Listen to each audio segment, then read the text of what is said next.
생존 우선순위 서바이벌 프라이어티 2025년 5월 20일자를 진행하도록 하겠습니다. 오늘의 편집 내용 제목들입니다. 주한 미국 상공회의소 김문수 초청 특별 오찬 간담회. 설란형 김문수는 떳떳해요. 법카 상상도 못하죠. 김문수 후보 왜 당선 가능성 높아지나? 반일 반미 봉인 이제 와서 한미일 공조 강조한 이재명의 미국은 회의 눈초리, 결국 문재인 노선 승계? 경제 수사와 선거 공약만으로는 민주당 선두주자인 이재명의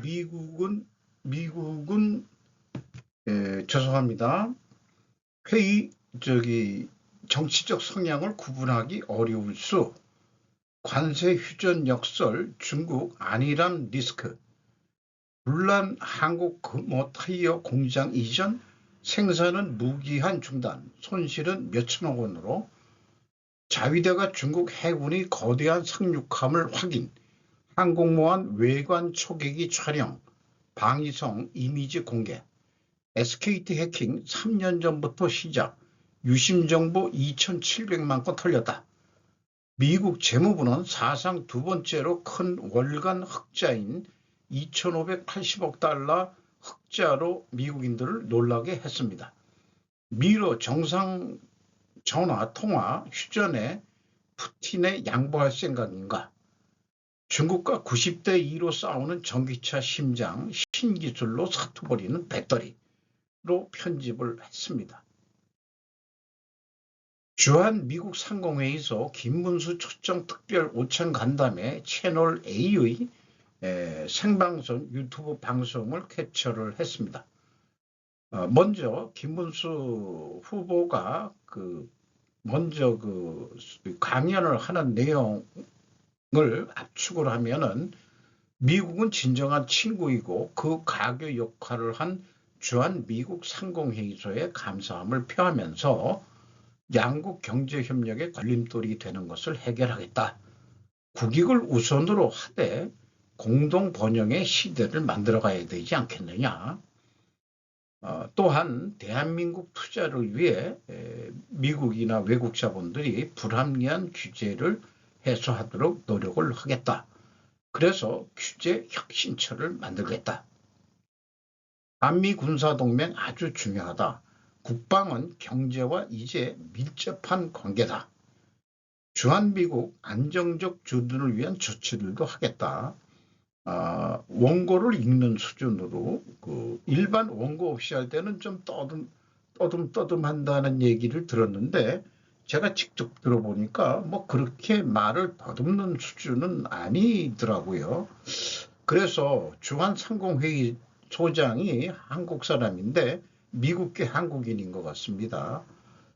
질문에 대해서 답변한 내용 중에서 요약한 것들은 아래와 같습니다. 중도층의 합리를 위해서 후보 단일화 노력할 것이다. 양극화는 지정학적 위치와 역사적인 과정 때문에 일어난 것이라고 그 원인을 자기는 생각한답니다. 우리나라는 분단이 주는 정치적 갈등, 이념적 갈등이 아직도 있다. 나는 반미, 친북, 공산 사회주의였다고 하는데 이게 친공이 친중공인지 그게 좀 확실히 얘기는 안 했어요. 40세 때까지 그렇게 살았다. 그러나 소련의 해체가 있었다. 나보고 배신자라고 하지만 나는 대한민국의 품에 들어왔다고 생각한다. 북한 추종하는 사람들이 있지만 미국이 없었다면 한국은 없다. 한미간은 축이다. 한미 동맹은 강화되어야 한다. 북한 핵 위협에도 대응해야 한다. 이승만 대통령이 대한민국을 건국했다. 우리나라 건국은 1948년이죠. 30년 이상 미국 생활을 했다. 이승만 대통령은 미국식 민주주의 가장 확실하게 몸에 가지고 있었다. 나는 친미라는 말을 잘 하지 않는다. 그러나 경기도지사를 하면서 지연구소를 유치했고 주한미군이 경기도에 많이 있다. 가로 열고는 제 견해긴 합니다만은 달걀을 한 꾸러미에 담지 말라는 거에 역행되고 있는 거 아닌가 하는 생각도 있습니다. 중국이 공산주의가 아니라면 친중은 생각해 볼 일이지만 현재로선 아니다라고 분명히 얘기는 하는 것 같아요. 미중 패권 전쟁 속에서 여기서 우리는 길을 찾아가야 될 것이다. 그러니까 직접적으로는 얘기는 안 했어도 반중 노선은 가겠다는 의미로 들립니다. 기업 규제가 늘어나는 법, 노란봉투법, 노조를 위한 야당의 수많은 그 규제법들, 기업들의 그를 규제하는 것, 이런 거에 대해서 규제 해제를 좀 노력을 하겠다는 거를 다시 얘기를 했고, 민주당과 진보당과 협의를 해서 설득을 해서 고쳐 나가겠다. 미국같이 법이 아닌 정책들로 풀어가겠다. 지방이양도 하겠다. 나도 감세주의자다. 저는 지방이양 반대하는 입장입니다. 우리나라는 지방자치를 좀 없애가지고 중앙집권국가로 다시 가야 될 것 같아요. 지방자치제의 결과는 친중 세력들의 득세였습니다.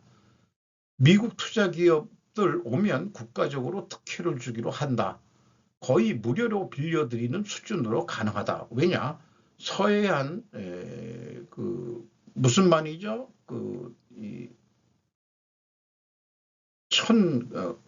금천만인가요? 새만금 그런 데 있고 서해안 지역에도 땅이 많이 있다. 원자력 발전, 그러니까 원자력 발전을 통해서 전기도 충분히 공급을 하고 우리나라는 물 공급을 충분히 할 수 있을 것이다. 그리고 중대재해처벌법도 좀 완화하도록 하겠다.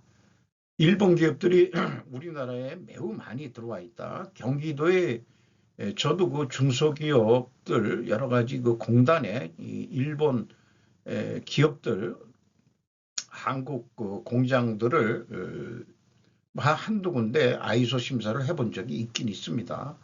독도 문제가 불거져서 좀 입장이 어설플 때도 자기가 경기도지사 할 때는 그들에게 안정적인 사업을 할 수 있다는 점을 지사 시절에 많이 강조했다. 초청을 해서 세미나도 열면서 한국에 계속 좀 해줘야 되겠다. 사업을 하는 거 좋지 않느냐. 뭐 이런 식으로 했다는 거죠. 주한미군이 유지되어야 하는 것이 중요하다. 한국 조선 설계 능력 뛰어나다. 요거 건조하는 능력도 좋지만은 우리나라가 배를 설계하는 능력이 또 괜찮다. 한미가 힘을 합치면 여러 분야에 상호 좋을 것이다. R&D 분야도 또 성과를 내고 싶다. 첨단 기술이나 뭐 이런 거에도 R&D에도 합작을 해가지고 우리나라에 많은 연구소들이 들어와 줬으면 고맙겠다. 이런 얘기도 했습니다. 다른 동맹과 다른 우리는 특별한 동맹이다. 그래서 뭐 혈맹이라고까지도 얘기를 하죠. 6.25 전쟁을 치렀기 때문에 트럼프 1.0 때 국회 연설을 들었는데 그때 감동을 받았다. 한국 대통령보다 한국에 대해서 더 잘하는 것 같더라.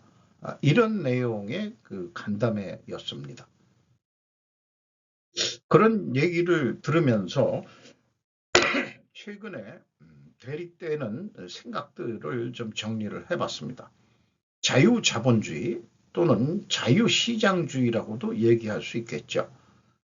대국가자본주의, 예를 들어 전기자동차 배터리 산업에 대해서 보도되는 주요 내용은 중국은 막대한 정부 지원금으로 대량 생산에 의한 과잉 재고를 덤핑 가격으로 전 세계에 풀어 시장을 장악해 나간다는 것이다.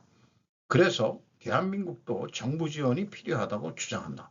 물론 필요할 수도 있다. 문제는 재원 확보일 것이다. 중국의 경우 첨단 산업을 발전시킨다고 정부 예산을 민간 기업에게도 거의 국영기업 수준의 정부 지원금을 준다고 합니다. 그만큼 일반 일민들의 내수 소비 등을 위한 예산 집행은 뒤로 밀릴 수밖에 없는 것이다. 그래서 인민들의 탈중국도 지속적으로 일어나고 있다고 보여집니다. 트럼프는 드릴 베이비 드릴로 유가를 낮추어 기존 자동차를 활성화시켜 아예 중국의 전기차를 무력화시키려고 한다고 저는 생각을 합니다. 대한민국이 그러한 중국과 경쟁하기 위해서 똑같은 정부 지원금이 있어야 한다는 논리는 국가 자본주의 논리가 되어버린다. 뒤따르는 의도하지 않는 결과는 경제개발 5개년 계획과 같은 독재성 정부를 탄생시킨다.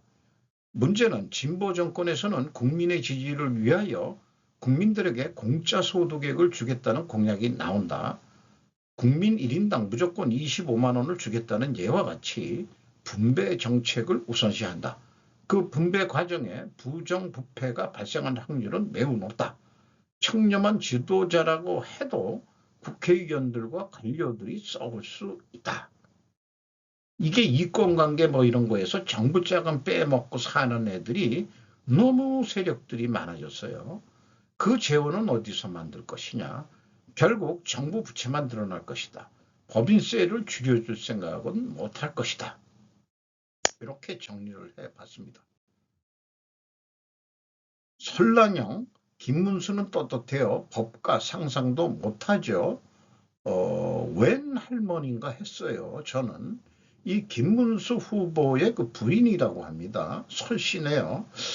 저도 뭐 우리나라의 좀 희성이긴 합니다만은 소시적에 그 선배가 설씨도 한번 있었습니다.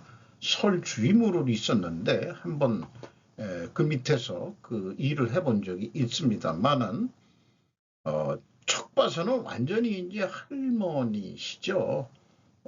그렇죠. 그 김문수 후보도 저보다 나이가 좀 더 있으니까 머리 염색해서 그렇지 할배가 나온 거나 마찬가지인데 말은 느려도 진정성 있는 사람입니다. 자기 남편은.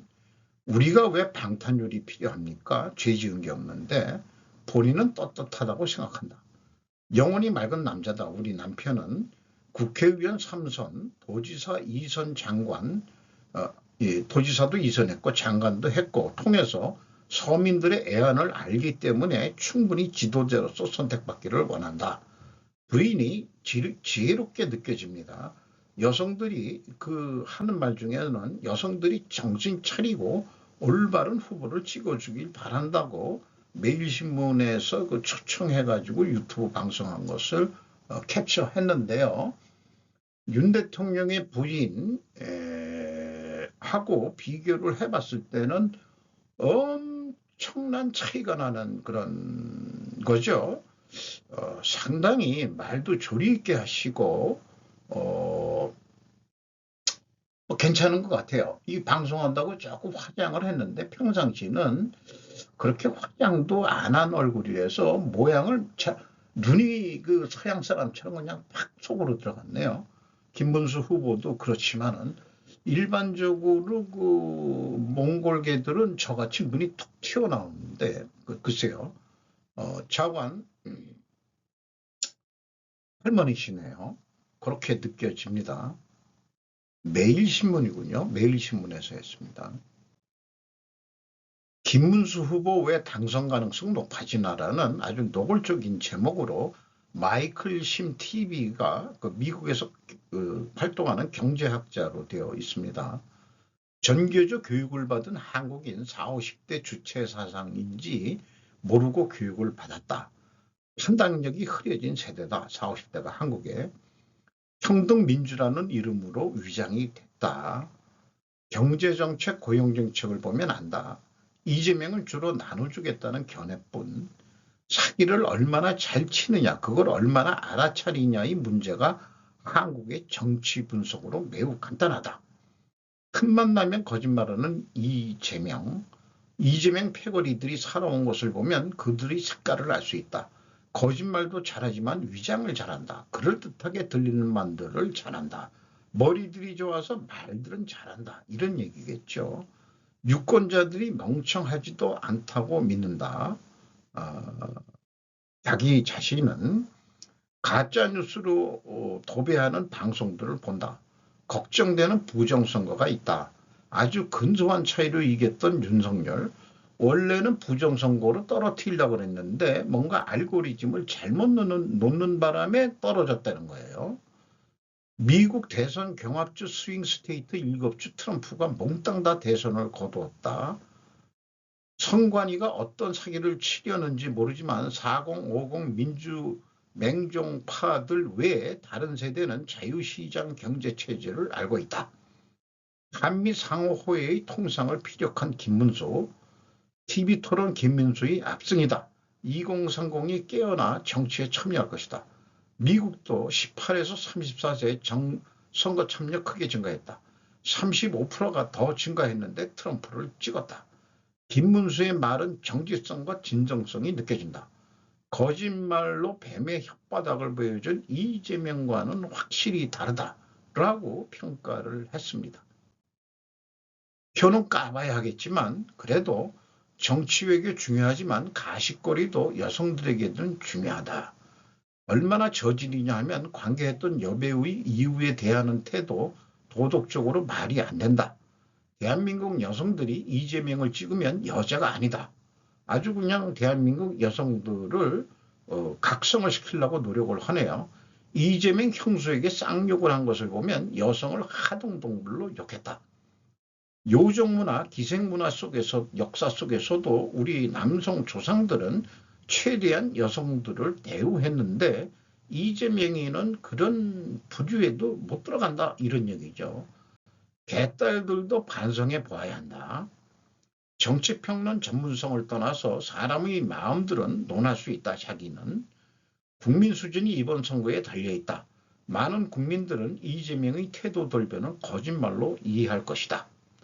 트럼프를 비하하는 정치평론 유튜버들 영어를 모르는 사람들이다. 사회주의자들이 언론으로 위장해서 CNN, 뉴욕타임즈 기사를 베껴 쓰는 한국 언론 기자들, 미국 좌파들이 쓴 것을 그대로 직역해서 옮기는 수준밖에 안 된다. 영어가 그 은유나 비유를 많이 하기 때문에 영어 생활을 하면은 이 트럼프가 그 말 속에 숨겨진 의미가 어떤 거다 뭐 이런 거를 좀 느껴야 되지 않느냐 이런 얘기인 것 같습니다.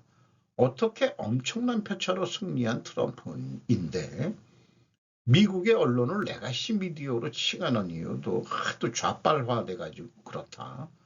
미국 민주당이 거짓말하는 방법을 가르친답니다. 미국 국민한테. 통찰력을 가지고 거짓과 진실을 식별할 수 있는 국민이 됩시다라고 얘기하는데 한마디로 많은 사람들이 이 심 TV를 봅니다만은 미국에 살면서 애국하자 그다음에 뭐 우리 대한민국 국민이 똑똑해졌으면 좋겠다 이런 얘기하는 것은 조금 저 개인적으로는 좀 거부감이 나요. 너는 그 미국에 살면서 그렇게 안전빵을 가지고 씹을 일지는 몰라도 올바른 얘기를 한다고 그래도 한국에 와서 살면서 그런 얘기를 해야 될 거 아니냐. 동일한 어떤 그 공감대를 가지고 있다 하더라도 한국에서 생활하면서 그런 얘기를 해줘야 더 설득력이 있는 거지. 자기는 미국에 있으면서 그런 얘기를 하면은 그건 곤란하지 않겠냐.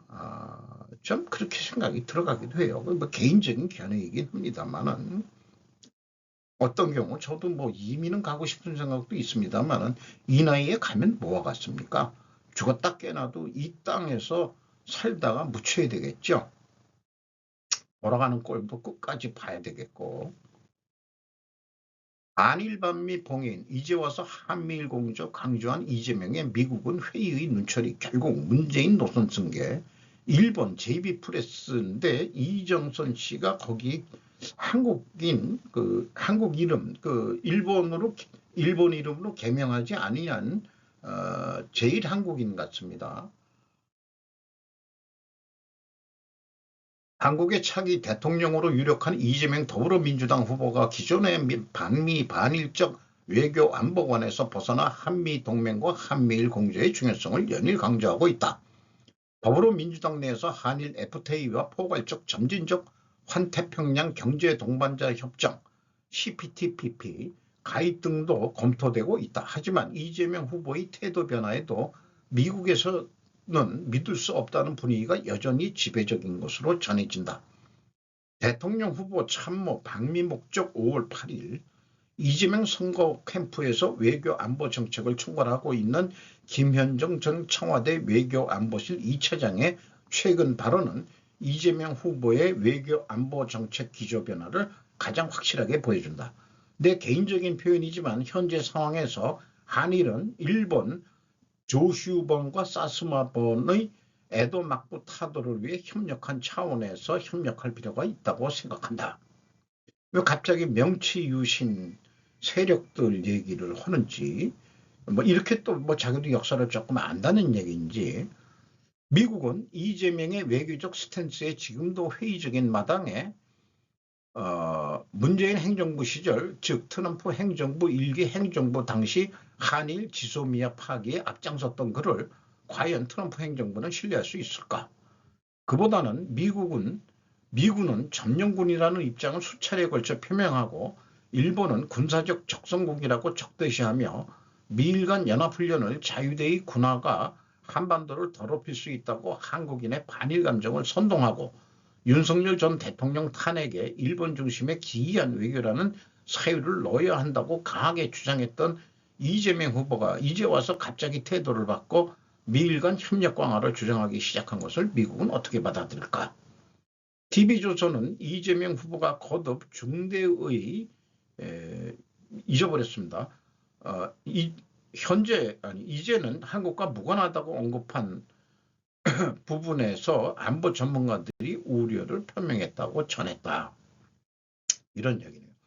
기회주의자죠. 우리는 기회주의자를 뽑으면 안 될 것으로 보입니다. 일본과 한국이 이와 같은 경제 공동체로 민주당 내 동북아 평화협력특별위원회 수장이자 외교통상부 한반도 평화교섭본부장, 뭐 이렇게 이름이 되게 기네요.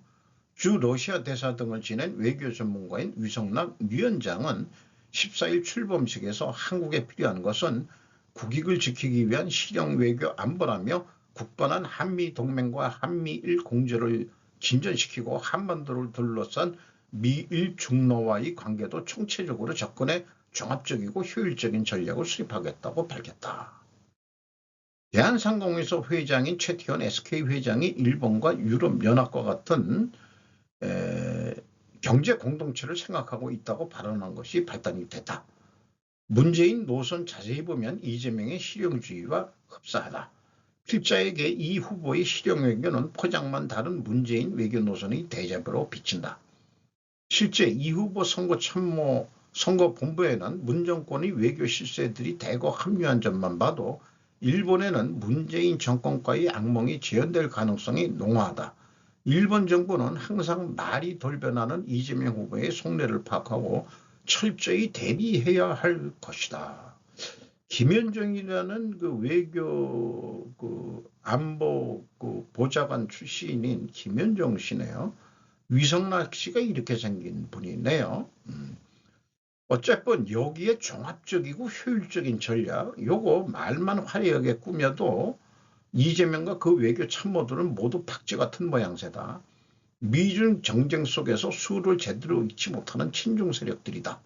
위장선수이라고 읽힌다. 집권을 하려면 반대로 반중 친미를 해야 하는데 미국이 그 말로 하는 것을 어떻게 믿겠는가. 중국이 연 1조 원씩 수십 년을 한국에 공작을 해왔다는데 자기네들 어떤 그 입지를 위해서 한국을 중국 정권의 종속화를 시키는 공작을 했는데 약점이 잡힌 인간들이 너무나 많다 이거예요. 지방자치 쪽이나 또 그런 쪽이 그런 거로 봐가지고 중국이 그 한국 정부가 친중적인 스탠스를 계속 해가지고 또 북한도 있기 때문에 한반도를 완충지대 버퍼존으로서 충분히 활용하려는 의지는 알겠는데 버퍼가 아니고 아예 자기네 따까리를 만들려고 의도적으로 그렇게 하고 있다. 저는 그렇게 보고 있습니다. 경제수사와 선거 공약만으로는 민주당 DP 선두주자인 이재명의 정치적 성향을 구분하기 어려울 수라고 박은지 기자가 코리아 중앙데일리에서 보도를 한 내용입니다. 앞서 일본 JB 프레스에서 한 내용하고 거의 대동소이할 것 같습니다. 빨간 제가 강조한 부분만 읽어보겠습니다. 보편적 기본소득이 더 이상 예전처럼 매력적이지 않다는 점을 인정하면서 우파의 중도, 우파 기반을 더 잘 흡수하는 것을 목표로 하고 있다. 이렇게 되네요. 예, 이번 3년 전 했을 때는 200만 원, 모든 시민에게 200만 원 지급하겠다. 이게 이제 25만 원, 200만 원 아닌데 또 이런 게 있었나요? 소득주도 성장에 환멸을 느끼고 있다. 국민들이. 불평등이나 양극화 같은 문구는 어디에도 이번에 찾아볼 수 없다. 후보 등록할 때 뭔가 후보로서의 변을 써내는 게 있는 모양이에요. 그런 것들이 있는 것 같습니다. 어쨌든 이 선거 공약만으로는 이재명을 잘 판단할 수는 없다. 무조건 표를 얻기 위한 거짓부렁하는 거 아니냐, 이런 쪽의 취지로 이해가 됩니다. 관세 휴전 역설 중국 아리람 리스크 루이즈 루라고 중앙일보 일본판에서 보도를 했습니다. 최근 주목할 만한 변화가 있다. 올해 초부터 중국은 경쟁력 있는 제조업을 바탕으로 선 주문량과 신시장으로의 무역 다변화를 통해 강한 실적을 기록했다. 따라서 올해 상품 수출 감소폭은 현재 예상치인 5%보다 훨씬 완만할 것으로 예상된다.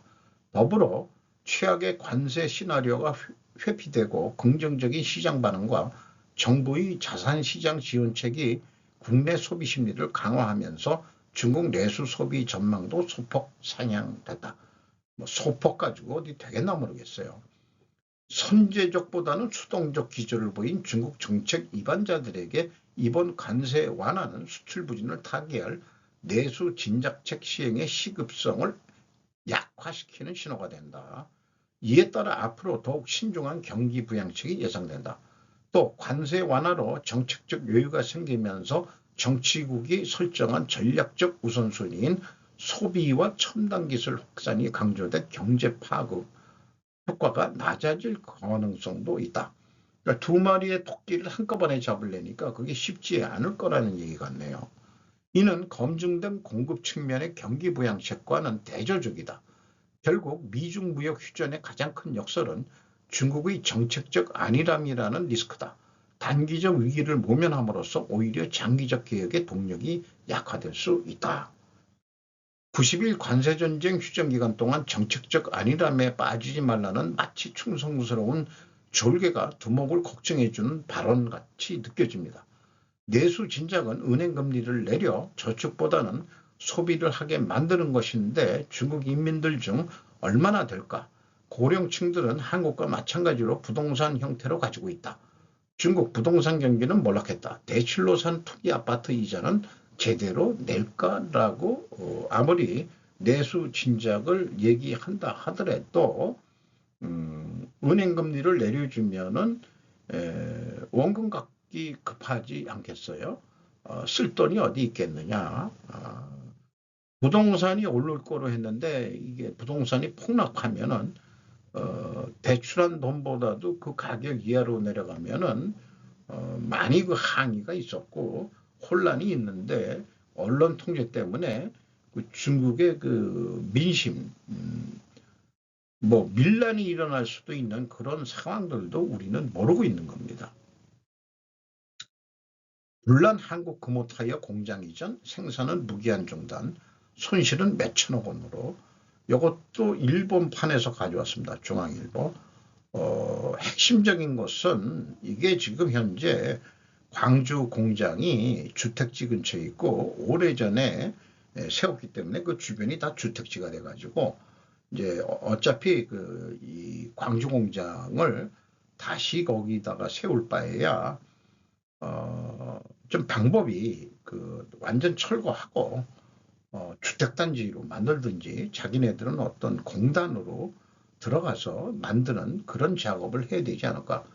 그 전까지는 금호 타이어가 조금 안 좋을 것 같은데, 어차피 지금 뭐 금호 타이어 중국 자본인 싱웨이 코리아가 최대 주주로 되어 있는데, 2023년에는 그 한국 타이어 화재로 좀 한국 타이어도 데미지를 먹었었습니다만, 이번에는 금호 타이어가 데미지를 좀 먹는 것 같네요.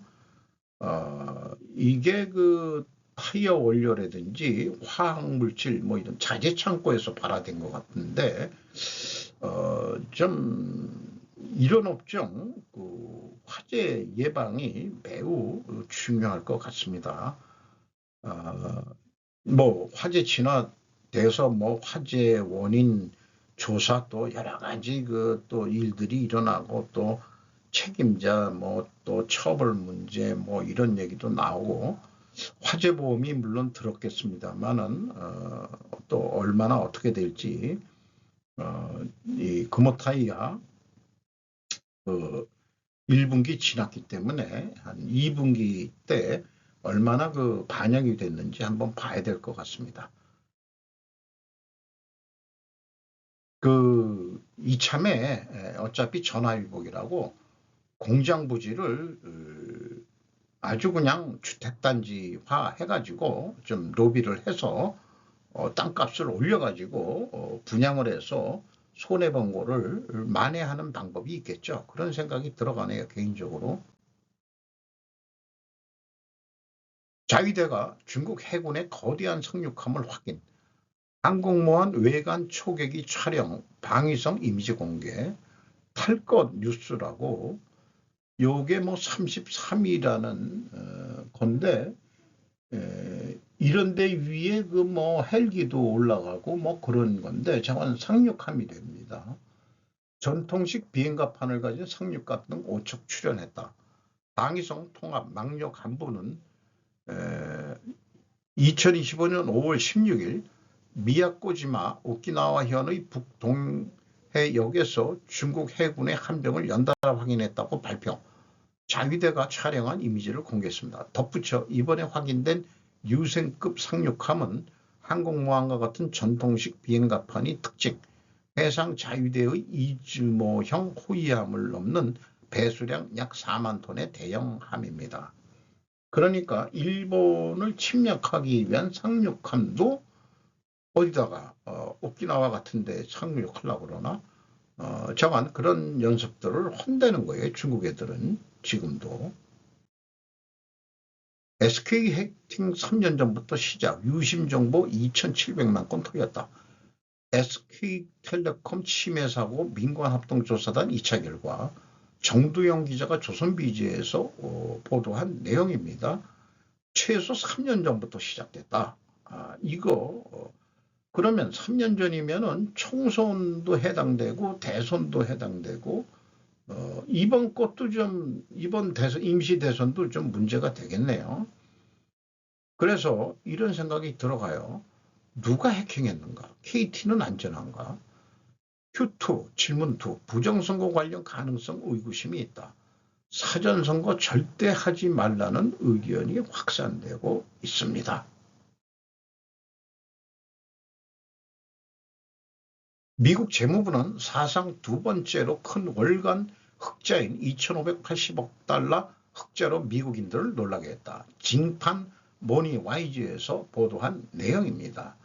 예산 적자는 우리가 샘 아저씨에게 기대하게 됩니다. 자관, 미국은 어려울 때 도와주는 거를 샘 아저씨, 엉클 샘이라고 그러죠. 엉클 샘.